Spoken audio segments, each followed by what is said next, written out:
就係咁簡單提示嘅價格，你唔使成日望實嘅。其實呢個工具係好好用嘅。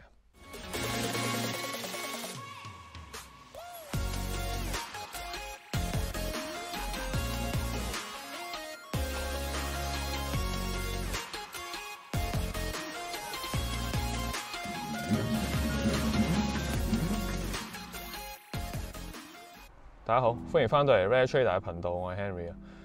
咁我哋成日咧都係話，你做炒嘢啊，做交易啊，你全部嘅部署都係等待啦，咁樣。咁呢個係好正常啦，呢個係必定要有嘅一個態度啦，對呢件事。咁今日咧，我想講下一個 Trading View 上邊一個小功能啊。呢個功能就係一個鬧鐘仔嚟嘅。咁上面就會有一個價格嘅提示啦。咁話俾你聽，其實咧你係唔一定要坐喺度望住佢到嗰個價嘅。咁呢度就幫你慳翻少少時間，即係例如可能你係想呢個位買跌嘅咁樣，咁但係咧個價喺度浮緊喎，咁你冇理由坐喺度等咁啊望實噶嘛，咁樣係好唔現實啦，係咪？冇可能啦，除非你好多時間望實啦，咁啊，除非你放工啊咁樣啦嚇。咁當你真係你又想做呢個位，你又有時間望下個電話嘅，咁但係又唔係望實，咁咧呢個功能就幫到你啦。咁呢個係一個 Trading View 呢個睇圖軟件嘅一個內建嘅功能啦。咁佢入邊咧，咁你睇圖係咁樣啦，然後下邊有個加號，你望到右下角有個加號嘅，撳落去啦。咁之後咧，你就會見到其實咧有個 alert， 有個鬧鐘仔嘅。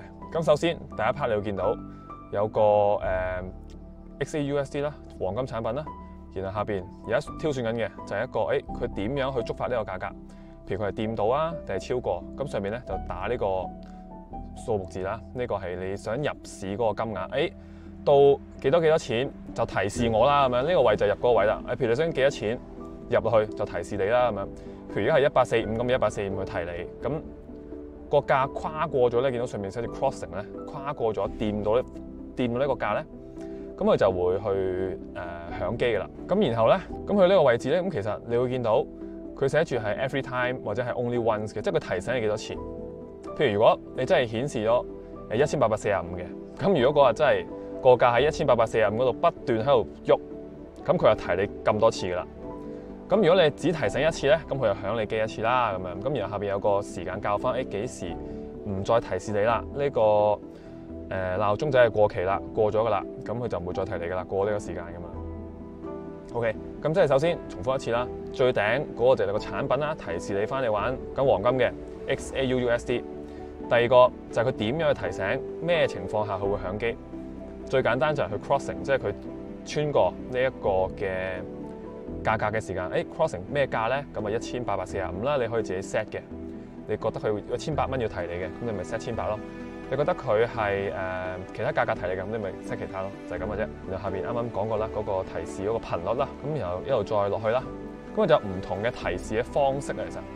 咁你可以撳入去，見到佢 more actions 個位啦，係啦，咁你撳開佢，咁你就見到，其實佢有啲提示嘅方式嘅，甚至 send email， 甚至係你個畫面會有聲啦，或者有推送通知啦，例如你平時 Instagram 彈出嚟咁樣，佢會彈出嚟話俾你聽，我哋都加啦咁樣。咁然後最低 message 嗰度咧，其實佢就會顯示翻，你輸入嗰個文字啊，譬如你話都加啦咁樣，你會睇到嘅最低呢度 XAU crossing 幾多，咁然後出到嚟啦，就 set 好啦，你見到條橙色線喺個畫面嗰度。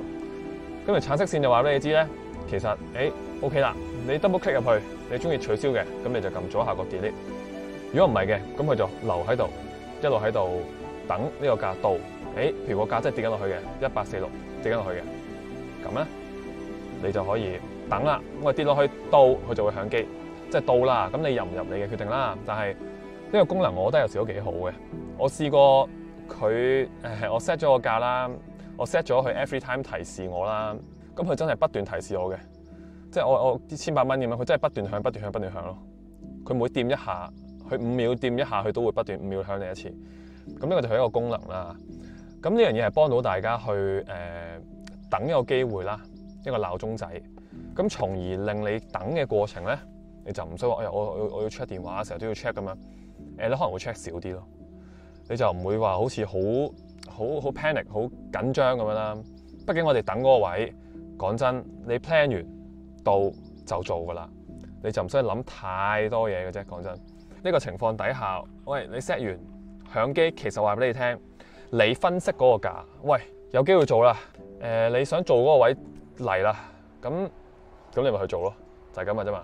咁啊鬧鐘仔就係可以幫到你去等有機會啦，令到你唔使哇真係望實喺度等啦。特別係你屋企嘅時間，你最多你校個響機嘅啫電話，咁咪 OK 咯。當然熱愛炒嘢就會望啦嚇，但係事實就係先分析後等待啊嘛，然後執行啊嘛。咁啊就喺等待同執行之間呢個位置入邊提你啦。呢個我都會用嘅，因為我俾一啲分析大家噶嘛。咁呢個係一個幾好嘅工具啦。你話好複雜，當然唔複雜啦。咁 TradingView 咧，如果 iPad 方面咧，咁啊點樣 set 咧？其實好簡單，就係喺呢個畫面嘅下方有個鬧鐘仔嘅，然後咧左邊就係你之前 set 過嘅一啲價格，咁下邊有個鬧鐘有個加號嘅，咁有加號咧撳落去，其實咧就頭先個畫面咯。我哋玩咩產品嘅？第一個黃金啦，然後第二個佢點樣提示啊？個價掂過穿過，佢就提示你啊嘛。譬如你幾多錢啊？譬如125咁樣提你咁啊，125咯。譬如今日咁樣125咁樣。咁然後就幾時提示啊？每次啊，定係提一次算啊？咁樣你選擇翻咯，一樣嘅啫。其他設定下邊 send email 俾你啊，定係響機啊，定係 send SMS 俾你啊？嗰啲其中一啲其他方法啦咁樣。咁個 message 就一樣咯，你可以改其實，你可以改做第二樣嘢啦。例如你就咁改，喂到啦咁樣都得㗎，其實 OK 㗎。你咁樣 send 翻就得咯。咁 send 完之後咧，佢就喺度啦，畫面嘅中間橙色呢條線出現咗啦。double click， 咁你就見到入邊，你可以取消啦，撳 delete，咁就撳落去，咁就冇咗㗎啦。就咁樣嘅啫。其實呢個方法就都好容易去用啦。電腦版就喺畫面嘅最高。有個鬧鐘仔嘅電腦版桌面，譬如你 Google 啊、Google Chrome 啊、你 Safari 都係嘅，喺畫面最高嘅啫。咁你 set 完之後咧，咁你就可以咁樣用啦。就係咁簡單提示嘅價格，你唔使成日望實嘅。其實呢個工具係好好用嘅。呢個都係我常用嘅工具之一啦嚇。咁就係咁啦。今日差唔多啦，主要講呢個鬧鐘仔，提一提你個價格，等你唔好成日都以為要望實啦嚇，以為要望實去金睛火眼咧，其實有時唔使嘅真係，即係 casual 啲、輕鬆啲 plan 完。等唔到，今日機會就唔係你到嘅話，呢個機會就係你就要勇敢做。咁呢個就係為之做 trade 嘅一個態度啦嚇，就係咁啦。OK，咁啊俾心機啦，歡迎 subscribe 我嘅 channel 啦。我係 Henry， 我哋係做呢個黃金日內分析、技術分析，玩圖表嘅，唔玩技術指標，唔玩分鐘圖，呢個就係我啦。咁就係咁啦嚇，一齊槓桿時間啦，感謝係人生，我哋下次再見啦，拜拜。